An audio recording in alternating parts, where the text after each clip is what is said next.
Hi everyone, I'm Jeff Miracola, fantasy artist and illustrator, and welcome to my latest video showcasing the left side of my head, brought to you by no need to shave whatsoever. Go ahead, reach out and touch your screen, feel that stubble. It'll bring you good luck, I promise.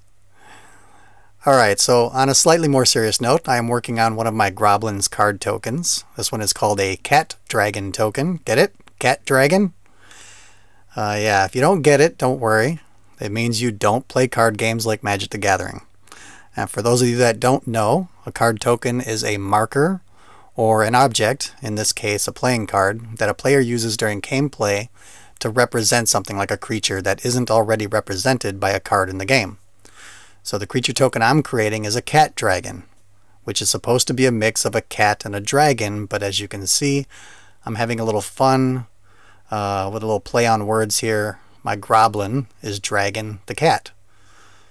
A cat that, mind you, is quite content to be pulled around. He looks a little happy to be dragged around. So I promise you no kittens were harmed during the creation of this art. All of my art for the Groblins card tokens starts the same way.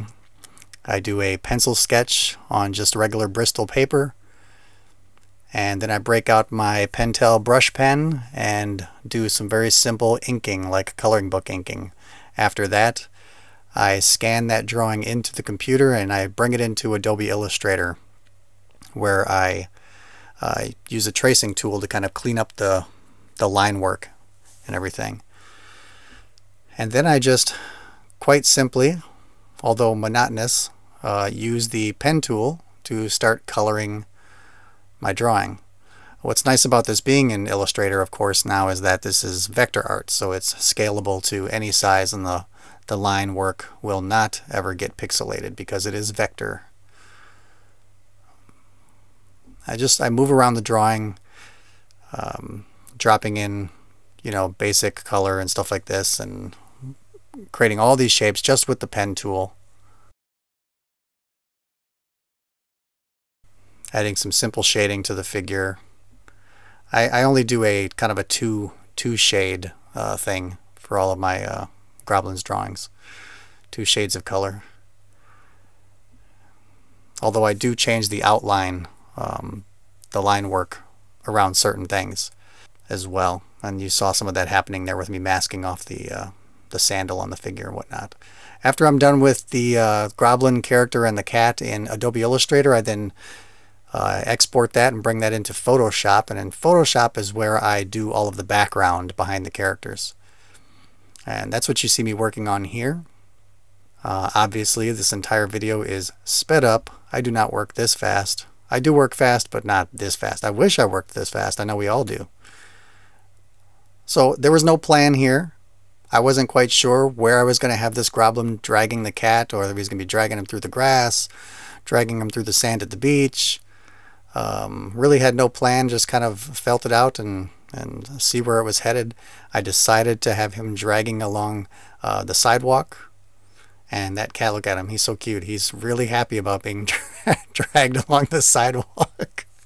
I can't imagine too many cats being happy about that. But it's just a matter of creating shapes again. I'm using the pen tool in Photoshop here, much like I did in Illustrator. I might be rasterizing some of those shapes so that I can get blurred lines.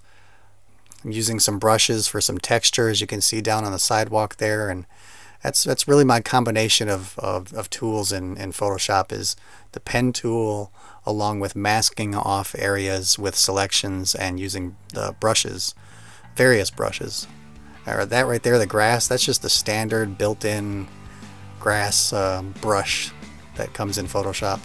It can still be used.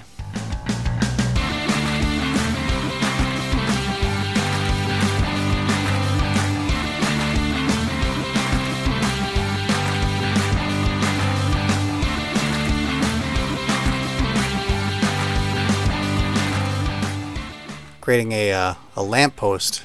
Again, you can see pretty quickly it's happening, but really just kind of using basic shapes and the pen tool to create those basic shapes, and then masking it off, selecting it, and shading parts of it and whatnot. It's actually quite a fast process working this way.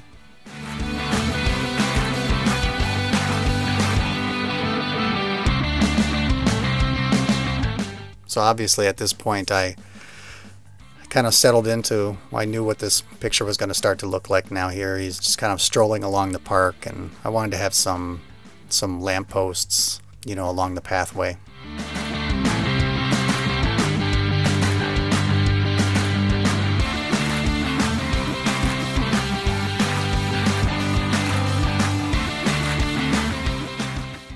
You see that? I create that circle, do that selection, shade it in.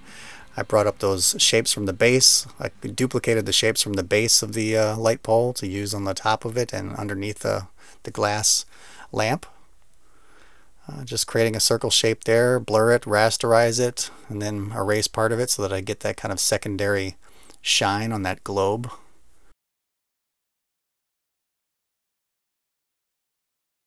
There we go. Use a brush to shade that background again, and you can see I'm moving around the marquee tool there, using a brush to color inside of it. Put an entire orange and brownish orange layer on top of everything and give it a little bit of an overlay. It warms everything up. A little bit of rim lighting on the characters there. Same thing with the lamps.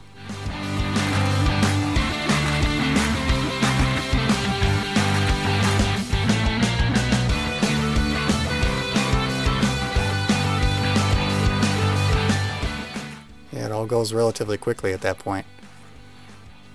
Again, this is kind of how all of my card tokens are created. I draw them out first. I don't like drawing. I have a Wacom tablet. I actually don't like using it all that much because I've just never quite got used to looking at my screen while drawing with my hand. And I do not have a Cintiq or anything where I can draw on my screen. Maybe someday I might decide to do that. Until then, I still enjoy traditional drawing very much. So it gives me a nice original drawing out of it too. And there you can see the final. I've got lots of trees in the background and litter and cans and all kinds of stuff there. It's a fun little image of a cat dragon token. So I hope you enjoyed that quick little look at my process.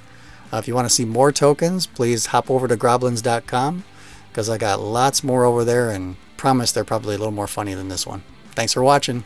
Bye everybody.